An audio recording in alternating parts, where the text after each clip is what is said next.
How are you doing, Katie? Because I know that you are on the edge of a migraine today. Oh, I know. Because it'd been such a chaotic few weeks that I knew I was going to hit a wall at some point. You know how, like, when you keep going and then when you stop, you know you're going to get ill or something because you just know you've pushed yourself. And I woke up this morning and I can tell, I could feel the pressure in my head. I could feel it behind my eyes. And I feel really nauseous. And I'm like, oh no, this is what it is. And I have these tablets that I take, but they, A migraine is which something that you help. get quite often. Yeah, I normally get one every sort of 6 months. The annoying thing is the tablets help the headache, the onset of it, but they just make me feel really sick. Ugh. I'm always like, oh, I don't know which one I want. They're both rubbish.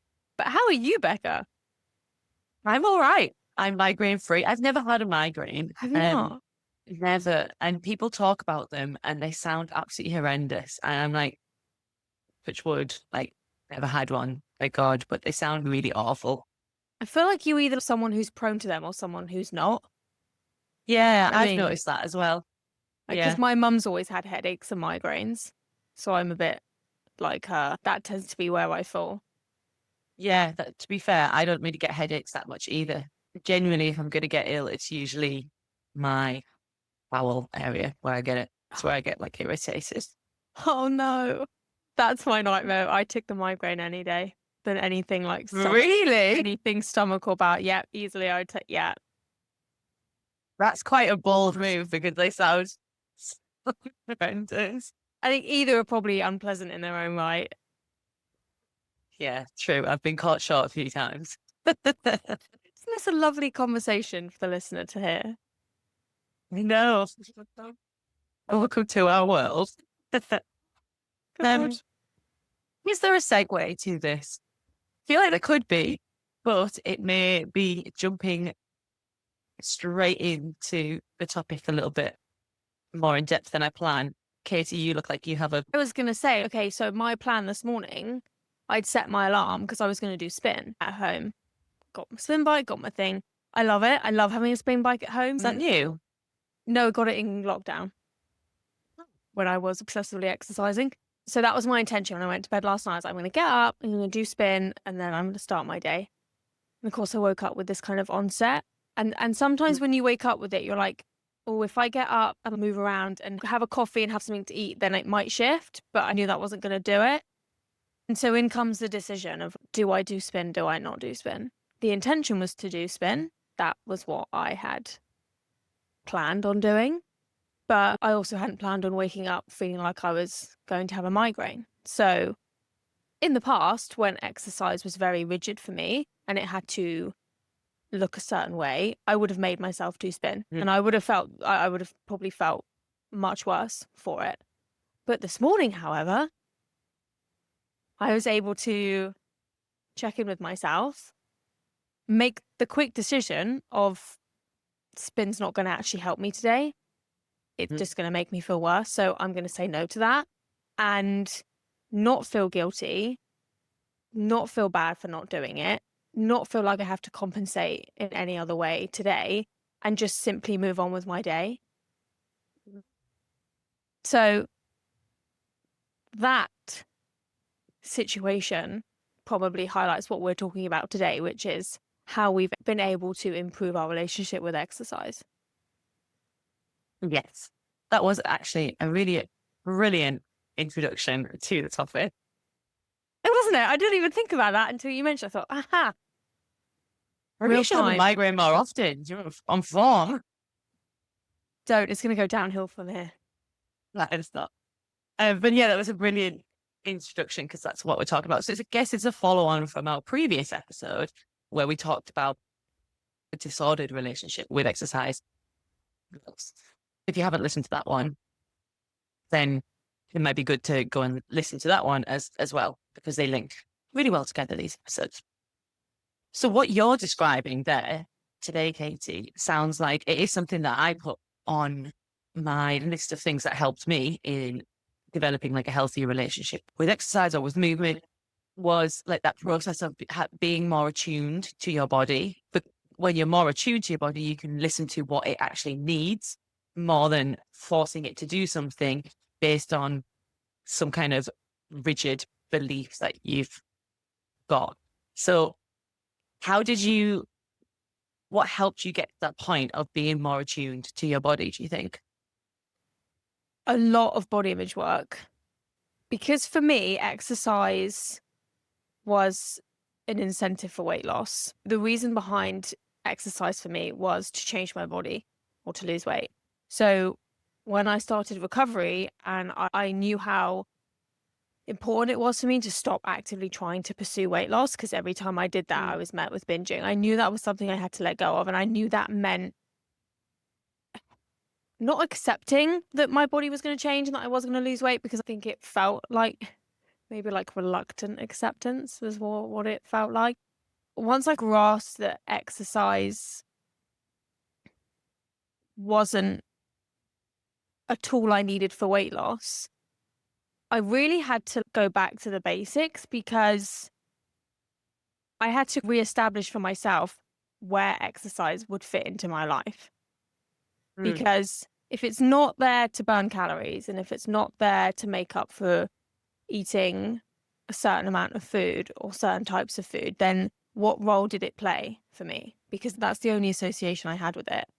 And so we've talked before, I think we talked in the last episode about how for me in recovery, I actually removed exercise completely because it was so disordered that it was just not helpful. It was too much of a battle for me. And so it took probably about a year before I started bringing it back slowly. But it was really, I found it really challenging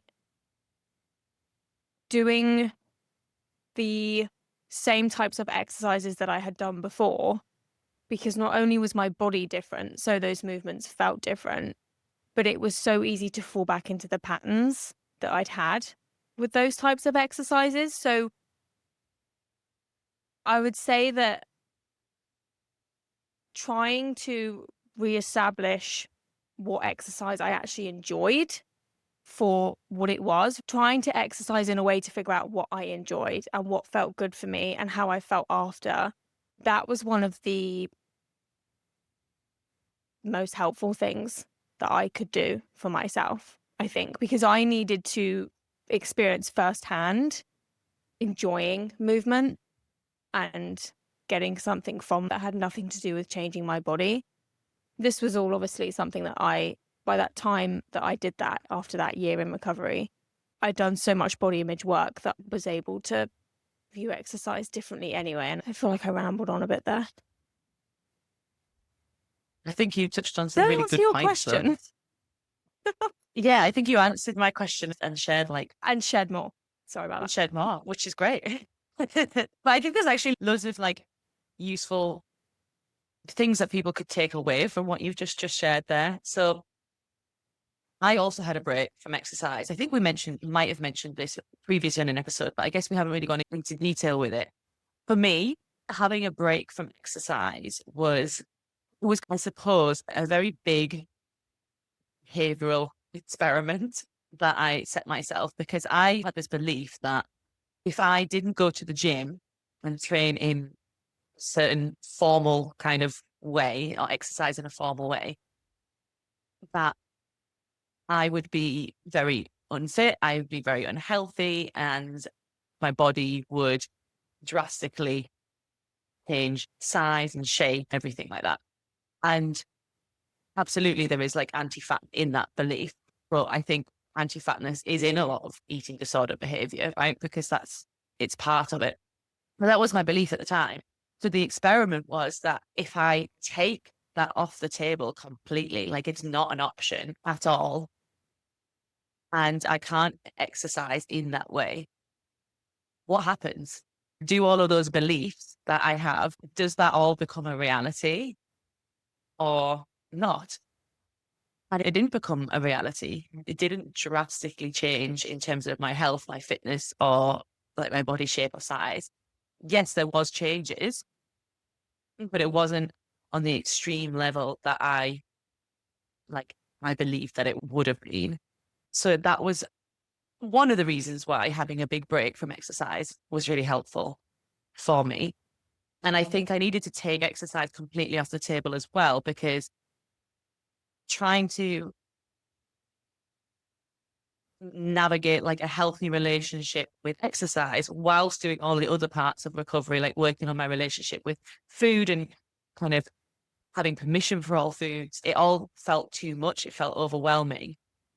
But yes, taking exercise off the table was uncomfortable and it was hard, but it felt more manageable for me than trying to actually focus, like trying to really do all of the work for all the different things at the same time. Because it Yeah, was just not there. It was just not something for me to really focus on. I could focus on the feelings of what that brought up for me about why it wasn't there and how I felt about that. But I wasn't trying to find a place of balance with it at that point.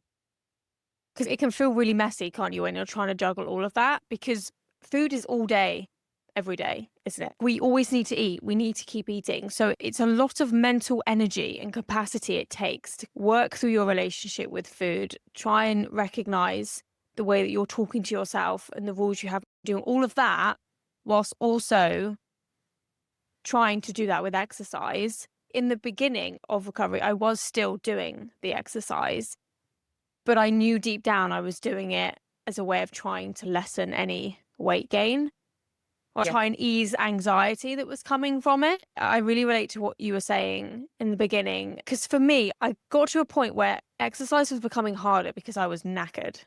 I was so tired. My body didn't want to do it. Every workout felt like it was taking so much more energy from me. And I got to a point where I just wanted to know what my body was like without any of it, without any of the rules, any of the restrictions, any of the watching of food, any of the exercising. I wanted to know what I was just existing as, like without all the other stuff, so that I know that throughout all of life's changes and life seasons and whatever happens to me, that I know where my body's baseline of safety is. Do you mean on a like in a physical sense of what its shape and size was without all of that, or on a deeper level of like just I suppose more of an existential level of who you are? Probably in the beginning, I would say more the physical side. Mm. And bearing in mind, my decision to recover was very much planting of a seed, right? It took a very long time for me to decide, okay, this is what I'm doing. I'm going all in. This wasn't just a decision I woke up and made. But I think I then reached a stage where I was wanting to do it with my eyes wide open. I was like, if I'm going to Mm. do this, let's see what this is then. What is my body? If I need to learn to accept my body in a different way, when it is a different size and a different shape, but it means that I don't have to be obsessive and I don't have to micromanage my food, then let's see what that is. Let's just do that. Mm. I think it was my way of feeling like I had agency over it. Like I was like, this is Mm. my decision and I'm making it. Yes, my body's going to change. I don't know where I'm going to end up, but this is what I'm doing. That almost, it feels a bit like how I think we maybe mentioned it previously though. We had the episode around all or nothing thinking, which did touch on some of the aspects of how all or nothing thinking can be harmful or not helpful around food. Also, how we both used a little bit of that mentality in our recovery to be able to do that. I'm going all in. I'm just going to give Mm-hmm. everything to this. It feels a little bit like Yes, that, what you're describing. Yeah. Yeah. it was that black and white mindset. Yeah. I think going back to what we said about needing to take it off the table, for me, it feels similar to the concept of finding balance in nutrition and introducing nutrition into kind of recovery.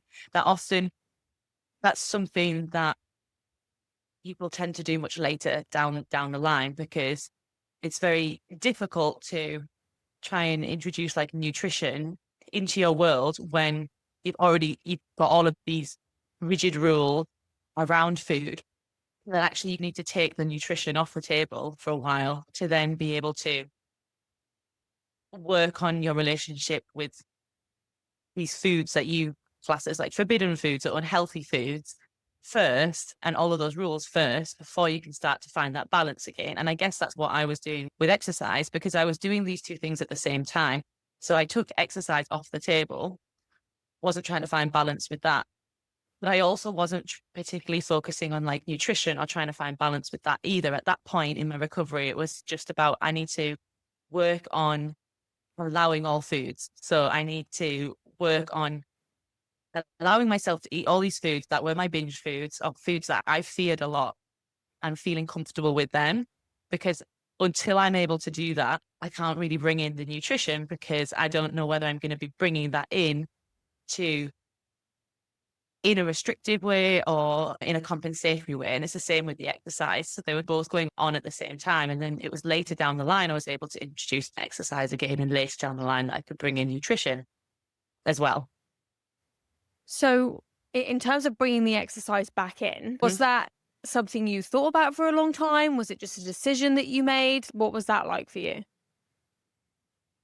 So I took that break from formal exercise. And when I say that, like, formal, like workouts in the gym, I didn't go to the gym. I didn't have a gym membership, because that was like the main area that was quite obsessive.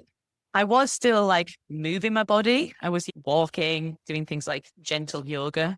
Even that, I was checking in with myself of, why am I doing yoga right now, and to what intensity am I doing yoga? So it was like everything had to be gentle. Any kind of movement I was doing at the beginning had to be just very gentle and restorative. And then I did start to reintroduce more forms of movement after some time, but I didn't go back to the gym. It was graded. I did introduce other kinds of movement, but the purpose at that point, the intention was to experiment with different types of movement. So instead of it being the gym, I experimented with, like, swimming was one that I experimented with, and it used to, how do I feel like with swimming? Because I'd never really done that before. It's not something I would have ever chosen as a form of like movement. Did badminton for a little bit, more hiking, like, and then I did change my sort of type of yoga to embrace more like strenuous or strength building forms of yoga. So even at that point, I didn't go back into the gym, but the movement I involved was different. And that was purely the intention. The intention was only to experiment and see how I felt with these different types of movements. Did I enjoy them? Did I not enjoy them? How did I feel in my body doing them? Did I feel energized from these exercises? Yeah, because I'd never even considered them. And I guess it was opening up the world of exercise to me, to be like, there could be lots of different things that I've never tried, because I've always been so rigid on training in a certain way in the gym. But what actually, if there's other stuff that I absolutely love? So it was purely just that curiosity of trying different things at that point. Very similar, I would say, for me. Yeah. Although I definitely would bring exercise in and then feel myself getting a bit black and white with it, and then have to remove myself again. So there was a lot of back and forth with it. And I think even still a bit now, I would say, honestly, exercise for me is such a release. I really like high intensity exercise. I struggle with any kind of slow pace. Beck, if you want me to go to a yoga class, I can't do it. I just can't do it. I can't think of anything worse. Please do not make me ever do that. I like the idea of it, and I feel like my body would probably benefit from it, but I just can't do the slow paced. I can't. Because that was something similar to you I experimented with. I was like, I've always done high intensity. Like, what's it like to do slower pace stuff? No, definitely just doesn't do it for me. But again, I had to remove stuff, and I had to be really intentional to actually make that decision based on feedback I was getting from myself versus what I felt exercise should look like. I had quite a few times where there was the stop starting of exercise where I would like start running again. I used to run quite a lot, and notice myself getting obsessive isn't the right word. Maybe you can think of the right word, Becca, because you're very smart like that. But I would notice myself going running, enjoying running, being like, okay, I'm just going to go like a couple times a week. And then maybe waking up and thinking, oh, I'm a little bit tired today. Like maybe I shouldn't run today. No, because you're really enjoying it. It's quite sneaky because it didn't feel like the same rigidity that I was used to before, but it was Mhm. slipping into that fine line of, okay, but you probably should be resting. So there was quite a lot of stop starting. And as I say, I still have to do that now sometimes. All of that to say that something I found really helpful that I did when I was working with a coach was trying to establish my red flags to look out for when I'm maybe flirting with the line a bit of when it's teetering on rigid and maybe the same patterns that were there when it was obsessive. Yeah. I think the word you use there when you say flirting with the line, and it's like very, I think, I don't know whether people like it or not, like the concept of an eating disorder voice. That's often used a lot in eating disorder recovery, an idea of having this eating disorder voice in your mind. People don't like it. You can reject that or you can term it yourself however you want to. And I didn't particularly use that a huge amount in my own recovery, but I can see the value of the concept of it because I think that if we use that term, the eating disorder voice, it can have this very like seductive, luring quality to it, which is why it can feel very sneaky and creep up on you. And it can feel like you're like exactly like you say, like you're flirting with it a little bit. So I think having those red flags actually is probably really helpful for you to develop that awareness of like, when am I getting into that place of like dancing with this voice and this idea? What were your red flags for that then? In the beginning, I would say that I wouldn't exercise 2 days in a row. I'd let myself needed the rest. If I was sick or feeling run down, no exercise. What else did I have? If it was starting to feel like a negotiation, then the answer was no. If I found myself getting into a debate about, oh, I don't really fancy it, but should I do it? No, the answer's no. If there's doubt, for now, it's a no. They sound more, like you say, non-negotiable boundaries. They feel like more like boundaries that you put in Yeah. place to protect yourself. When I think of a red flag, I would think more of like little warning signs in my own behavior. Yes, I think I was answering the question wrong, that's all. My red flags would be if I was cancelling plans for exercise, because that's what I used to do.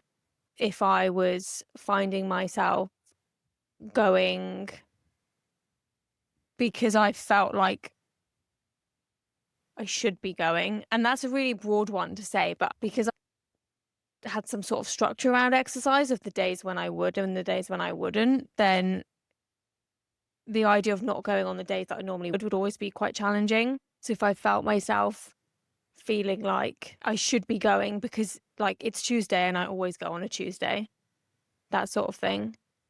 Those are my main ones I can think of. Yeah. It's helpful. I think it's helpful for people to hear them. I feel like I'm missing a really obvious one that's going to come to me the minute we finish We'll this. come to you later. I think the benefit as well of like trying new types of exercise, like you said, you went and you tried new things, is that if you want to, if you want to start if you've taken a break for your own recovery and then you're going back to moving your body in a certain way and you want to reintegrate it, it can feel like a safer place to start with new forms of movement because first of all, those movements don't have same associations that the old forms of movements do. Like the gym for me had a lot of was very strongly associated with weight loss, like calorie counting, strenuous exercise. Like I never really went and did just a light kind of workout or anything like that. Whereas the new types of exercise I was introducing didn't have any of that. Like I'd never done them before. They were new. So there was none of that, all of that like emotion and none of those kind of belief systems attached to it. So that feels like an easier place to start to navigate exercise again, I think. Yeah, I think And you I'm. don't also have that, sorry, you No, you're also fine. don't have that feeling of, I know you've never done it before, so you don't know how your body actually feels doing it. Whereas like doing a certain type of workout in a gym, I knew how that felt, how I felt in my body doing that. And we can go into this like later, but one of one of the things that was part of like feeling comfortable with exercise again was like, how do I feel doing these workouts in my body now that my body has changed? And I didn't have to navigate any of that with new forms of exercise because there was no reference point there. It was like, this is how I feel in my body doing this exercise because it's all I know. So Yeah. it made it simpler and safer. Yeah, because there's no comparison piece. Yeah, You exactly. haven't got anything, because I found that when I went back into weight training and I'd only ever done it a certain way. And I found that so challenging because, as you say, I remember what workouts I used to do and what weights I used to lift and how I used to feel. And I remember doing it again and feeling like my body feels different, my body looks different. I found it really hard to then be in the moment of it and actually pay attention to what I was enjoying and what I wasn't, because all I could see was like, my body looks very different. This movement feels different. That just opened up a whole new can of worms. Navigating Yeah. was a different thing. Whereas when I did pole dancing, as I say, I had nothing to compare it to. So I could just enjoy it for what it was. There was no expectations. There was none of that. It was just me doing something and paying attention to what I was gaining from that, which was just a way of moving my body without any form of pressure.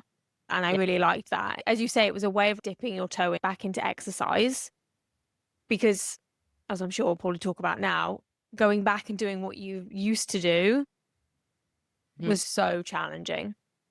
Absolutely. So I do want to talk about what helped me with going back into that.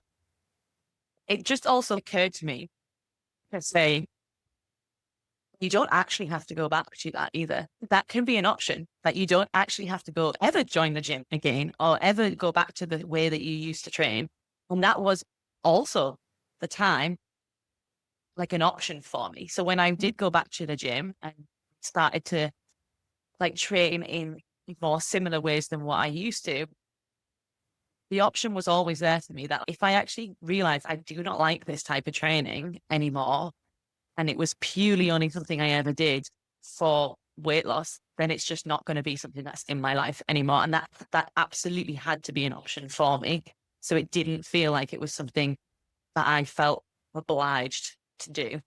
Yeah. Like intention work around exercise was a really big piece for me throughout all of this. What's the intention behind why I'm not exercising? What's the intention behind trying these new forms of exercise? What's my intention when I go back to the gym? Being quite clear on that was very important for me. And obviously the intention was not to lose weight or manage my weight when I went back to the gym. So that intention looked different. It was, largely about enjoying it, but also about building strength was another intention for me. And if I realized that actually I'm building strength, but I don't enjoy this, then it was not going to be on the table because that had to be like paramount. I remember feeling the same, bringing back weight training or trying weight training again and feeling really disheartened that I wasn't getting the same kind of endorphin hit and love for it that I had before. And saying to myself, maybe there's a reason you liked it was because it was changing your body. Maybe it was more about the effect it was having versus the actual workout itself. I have since gone back to weight training and I really enjoy it, but I train differently than how I used to as well. I'm training considerably less than I used to. It's if you're training 5-6 times a week, you're going to be knackered versus changing the frequency. That was helpful. But I was going to say something. What was I going to say? Something you said that really was like brilliant as always. What was it about? Exercise. Really? I do this. I do that all the time. Surprised I don't do it more on the podcast. I feel I like when I'm normally here, write I'm things like so down. focused. I haven't got my notebook. I normally write down. Oh yeah, that's a good point. Look, I normally write it down. I'll come back to you. Yeah, tonight when we're no longer recording and it's no use to anyone, I'll just message you. I'll be like, I just want to make this point because it was a good one and everyone's As missed it is it. an insert at the end, we'll record a little bit and add it at the end. Shall we like have a chat about what helped us then when we actually were reintegrating that type of movement? So since there was quite a few things for me, the intention was one I've mentioned there. Because if your intention is something like, say you choose like a focus or for why you've remembered it, haven't you? Yeah, I You have. can see it in your head. You know me so well now. You're like, I know that face. She's remembered what she was You can going to see it in your face. I was like, she's remembered what it is. Go on, go for it And it's before it right. goes. You're exactly right, though. Talking about intention, I can Is that remember all it was about intention. So well done. It was about a question I used to ask that my coach would ask related to me. And I found it really helpful that I would keep coming back to was, would I do this exercise or workout if it had no change on my body? That was one of my favorite questions to come back to. Where I was like, if this had nothing to do with my body weight and my size, and the way that my body looked, would I still want to do this workout? That's a good question. It was a helpful reminder as I was bringing other exercise in as well, of continuing to reground myself. What's the intention here? Yeah, that's a really good question. And I was just thinking, some people may listen or think, actually, you're not always going to enjoy every single time you do a workout or every time you move your body. You do it anyway because you know that it's good for your health. And I think they have there's they have a point in saying that you're not always going to be like super enthusiastic, but there are benefits. But I think when you're at this point in recovery and you're trying to reintroduce exercise, that's less important because trying to establish that healthy relationship with exercise and doing things that feel that you enjoy and you feel good doing, I think that needs to take priority at this point because probably for so long, exercise has been something that you've done because you feel you have to.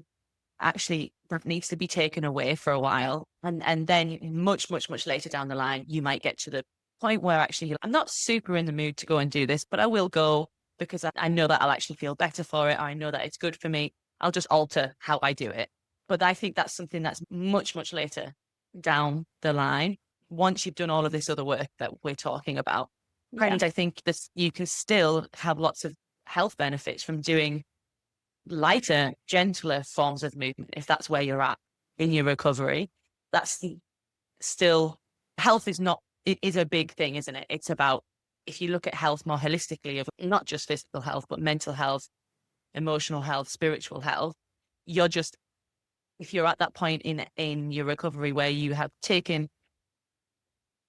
more strenuous forms of exercise off the table, so you're not working on like strength building or cardiovascular health, but you're doing more gentle stuff. You're just paying different attention to a different part of your health at that point. Does that make sense? Yeah, really important because like you were saying, it's similar to with food recovery in like the gentle nutrition and trying to work on that too soon and it throwing everything out of whack. I think for a lot of us with the exercise, you have to, similarly to food, dismantle it, bring it back down to the ground before you can rebuild it back up.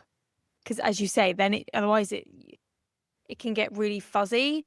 And I think you're exactly right in that in the stage where you're really working on repairing your relationship with exercise, there's a high probability that it's going to look different in the earlier stages than what it's going to look like long term. Yeah. Yeah.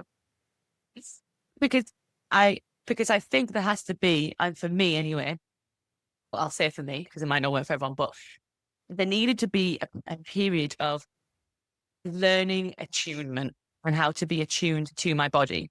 And I think that you can only do that later part where actually I'm going to go to the gym, I'm going to do this, or I'm going to go for my run and do this, or I'm going to do whatever movement it is, even though I don't really strongly want to tonight, but because I know that I'll feel better for it, or I know that'll be good for me. I think you can only to that place of doing that in a healthy way if you are attuned to your body and you've done the attunement process, because you have more clarity then. So for me, before that was a huge thing in the process of recovering disordered relationship with exercise, was to ask myself those questions of how do I feel in my body today? Do I feel sore?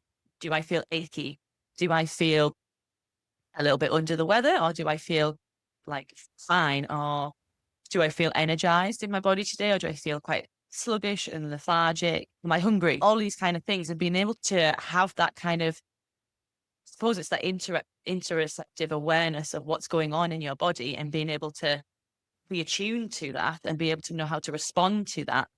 Then you can know from a safe place, okay, I'm going to go and do this form of movement because actually I can feel in my body this will energize me. It won't deplete me.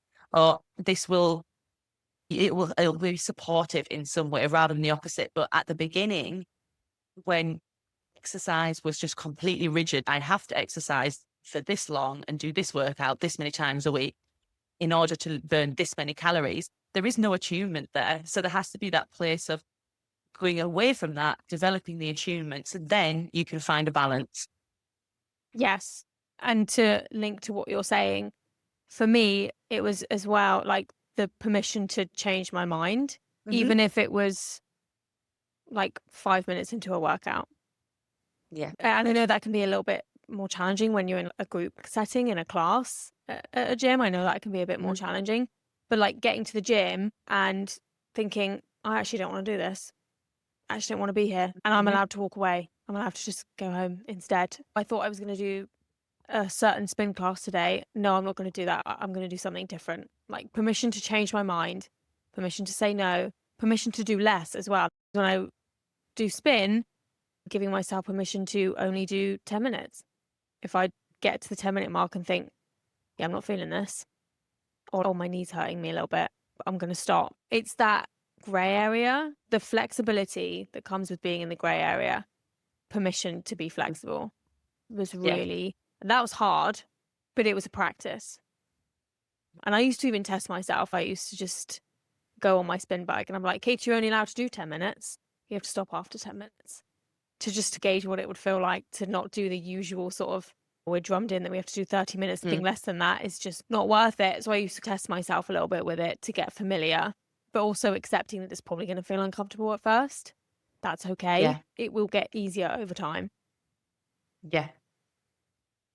That, like putting that modification in there, like you said, you're only going to do 10 minutes. That helped me when I returned to the gym.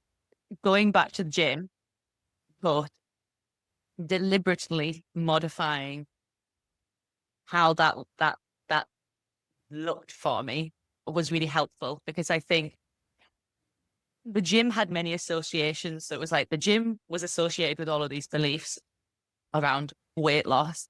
So I'm going to respond in a certain way. I have a certain kind of emotional response to that. And because of that, I exercise in a certain way when I'm there. And I think mixing it up to make that, like the gym or that stimulus, look a little bit different really helped to break those associations a little bit for me. So that kind of looked like different things. For me, I tried lots of different kind of modifications. So some might seem really small, but they still all played a role and did help. Going back to the gym, but doing classes was one. So I wasn't doing my own form of training. That helped. That took for me, it's at that point, some of the mental energy out of it a little bit, because I didn't have to think about what I was doing. I was just going there and I was just going to do a class. There can be difficulties with that. And this is actually a technique that I use myself quite a bit. If I've ever had the break from the gym and I do feel a bit anxious about going back, I tend to go back and do a class just to, again, soften myself into that environment. But there can be challenges with that in itself, because it depends on who's doing the class and what that instructing is like. Because instructors can use very like weight centric diet culture talk, and if that can be difficult. So that's just something to be aware of, because you are going to go back into a gym class and see that as a safe place, that there is that risk factor. So it might be worth having a look at who the instructor is and what their approach is.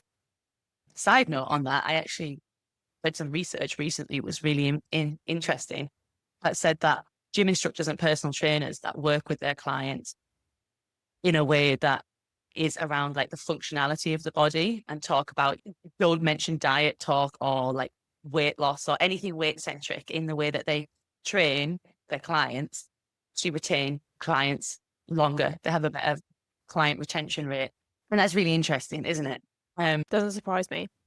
Yeah. And it means that people are like actually more sustainable and engage in movement, like in a more long lasting way, if weight isn't the focus. And I can get this because if you think about it, if weight is the focus or weight loss is the focus, I should say, if you don't lose weight from the exercise, what other motivations you have to carry on? Or if you do get to a point where you plateau with your weight loss, which inevitably is going to happen at some point because you can't just keep losing weight forever, can you? Then again, your motivation's gone. So I think going back to that intention and bringing intention in, having some intention, which is around functionality. We've mentioned getting stronger, but it doesn't have to be that. It could be like cardiovascular health. It could be to feel like less stiff in your body, be more flexible, better mobility, any of these things it could be. You can set your own intention, but it gives you another dimension to your training, and research shows you'll stick at it longer as well. Because I'm aware we're probably nearing on time. So I want to ask you, Becca, what are your intentions these days for exercise? My intention with Muay Thai is to learn a new skill, to develop a new skill. So that's why I go.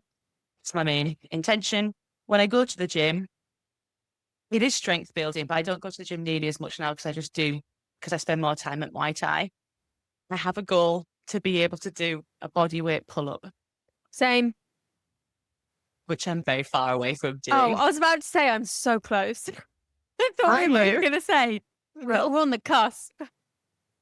Not, but because I was closer at one point, and then because I've been doing like other exercises, I haven't been focusing as intensely on it. But it is something that I want to be able to do at some point. But I'm not close to it. But that's what I train for when I'm at the gym.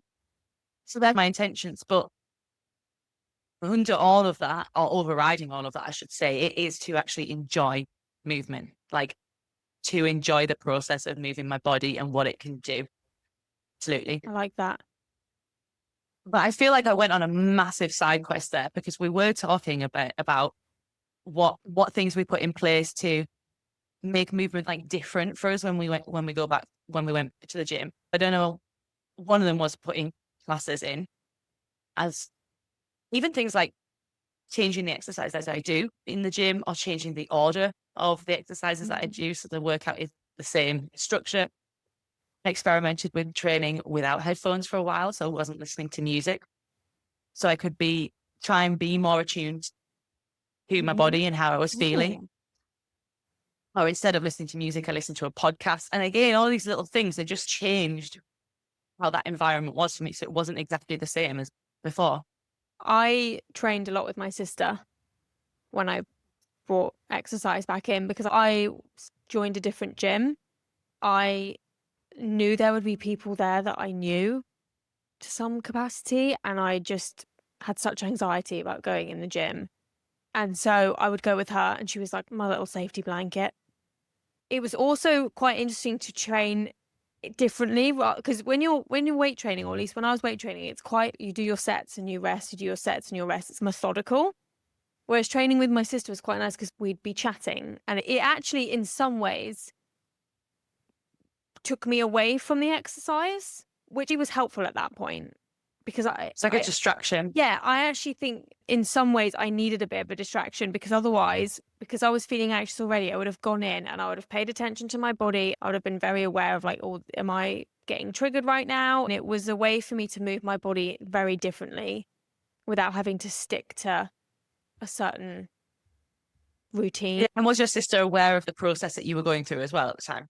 Yes. Yes. Because to be fair, when I look back, I'm like, I'm amazed I went with her just because she, being my twin sister and being smaller than me, was somewhat testing in and of itself. But in that environment, I just needed her there as my safety net. And that worked really well. And I knew at any point if I needed to turn around to her and be like, I'm done, I need to go now, that I could do that. So that was good. How did you, I know we are getting close to time, but I do want to ask this question because I think it's helpful. How did you feel? Oh, no, let me start this again. How did you navigate feeling different in your body like the actual sensation of feeling different in your body when you were training as your body had changed, because that can be quite triggering, can't it? And I found that triggering at times, going back and feeling, oh, this exercise feels different for me now in my body in a slightly different size. And I also do want to acknowledge here at this point, like, we are both talking from like straight sized bodies. So there is a level of privilege in that we, neither of us had to, it might have felt different for us in our bodies with those changes because it wasn't what we were used to, but we weren't going back into the gym and being faced with all of that stigma attached outside of other people, of all the worries of potentially other people looking at us training or judging us training, which people in larger bodies very much do have to come against as well. I just want to name that because I think that's really important. Yeah, thank you. Yeah, because we are talking from a very different lens and a level of privilege that you can't deny. Before recovery, I would train in leggings and a sports bra. So quite, for me, a revealing gym outfit. Because there's something about weight training that's quite, what's the word? It's all about looking lean and noticing new muscles. So there was quite a... There's a culture around that. Yes. It's not necessarily about that, but there's a big culture that focuses on that. Yeah. Yes. So it was all about the way that you looked, really, weight training. And so, of course, my body was different and that I wasn't going in sports bra and leggings to the gym. I could have, but there's no way I felt comfortable with that. So my first thing was finding clothes that I felt comfortable to wear. So that was gym leggings and a baggy t-shirt and big headphones as well. I would wear big headphones because I was like, I want to look completely unapproachable. Don't look at me. Don't even see me. I'm just here. I didn't want to be noticed. I didn't want any of that. So that felt helpful in that it felt like I was less exposed. People couldn't see me as much. Not because I felt like I needed to hide or that there's anything wrong with my body, but I just didn't need to think about it. I didn't need to think about what someone else was thinking about me in the way that I looked. Other than that, I don't think there was like one thing I did, but it depended on how I was feeling because there were times where I would train and I could feel like certain movements, like what's coming to my head is like doing a deadlift and feeling like my stomach felt different. I remember feeling that. And there were times where I needed to just put on a really loud song and be like, this is okay. There's nothing wrong with your body, and just focus on the movement and just do it. And there were other times where I felt like I was able to be like, hey, there's nothing wrong with you. It's okay. Like, it's okay for you to tap into how this feels right now. Can we just remind ourselves that this is just your stomach and there's nothing wrong with it? So depending on where I was at any given time, depending on how my anxiety was, would depend on how I could approach it. Some days it required distraction and just this more feisty, we're just going to power on through because there's nothing wrong with you. And then other times it needed that more gentle approach. But overall, it was about not abandoning myself in those moments. Either one felt protective based on where I was. It wasn't a distraction like, oh my God, don't think about it because your stomach's so bad. And it wasn't that. It was far more empowering than that. Yeah. I think there is something to be said about being able to, like, that distress tolerance, isn't it? Like, you have the feel of distress from how your body's changed and being able to actually survive it. Feel it, go through it, survive it. And that doesn't sound glamorous. It doesn't sound nice or anything, but through being able to do that, actually, that distress lessens over time. For something that helped me in those situations when my body did feel different when I was exercising was to use that technique there. Yeah. Okay, so I feel like my body feels different doing this exercise now, and I'm still going to show it care or respect or love. Or I can feel like weaker in my body than I used to, and I'm still going to do this exercise because I enjoy it, or I'm still going to do this exercise because I am still building strength or something like that. But that was really helpful to like name it in a way. But it was really important that the first part of that wasn't like, was factual. Like when the sentence before the and had to be said in like a, observational way rather than in a Factual way. yeah, it had to be like observational, factual, not like opinion based. So it couldn't be like, Mm, oh, I'm disgusting. Like yes. that's not factual. It had to be With like, judgment. yeah, it couldn't have judgment in it. So it had to be like, I'm noticing I feel this way when I'm doing this exercise. So it's just naming what it is I'm noticing. Or it could be factual. I cannot lift as heavy as I used to be able to. And so it is a fact, like I'm not lifting the same weight. That's okay because there's all these other things that are important about me too.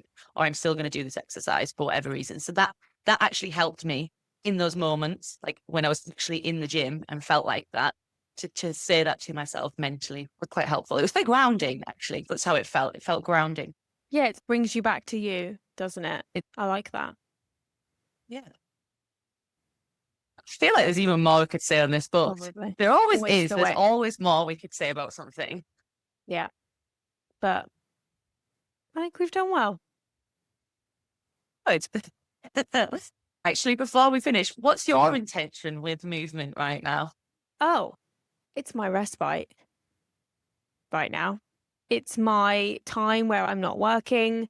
I'm not thinking about what I need to do, my never ending list of things to do. It's my brain switch off, and it's something that's mine that I do for me. Yeah, it gives me a break, I think, because I have been experimenting with actually training and listening to podcasts rather than music. And I'm really enjoying that, actually. I'm quite liking that. So it really gives me that distraction. That's what it's doing for me right now. Yeah. Yeah. Thanks, Becca. Thank you for sharing that with us, Katie. You are so welcome. Right. Let us know if you've been listening, if any of this has been helpful. I feel like this was one of those episodes where it's like more like practical things you can put in place we've discussed. So I do hope it actually is helpful for people. But let us know. Let us know what your experience has been like, because you might have reintegrated movement and have some other things to share. Yeah, let us know. We always like to hear from you guys. And thanks so much for listening. And we'll see you in a couple of weeks. Bye. Bye.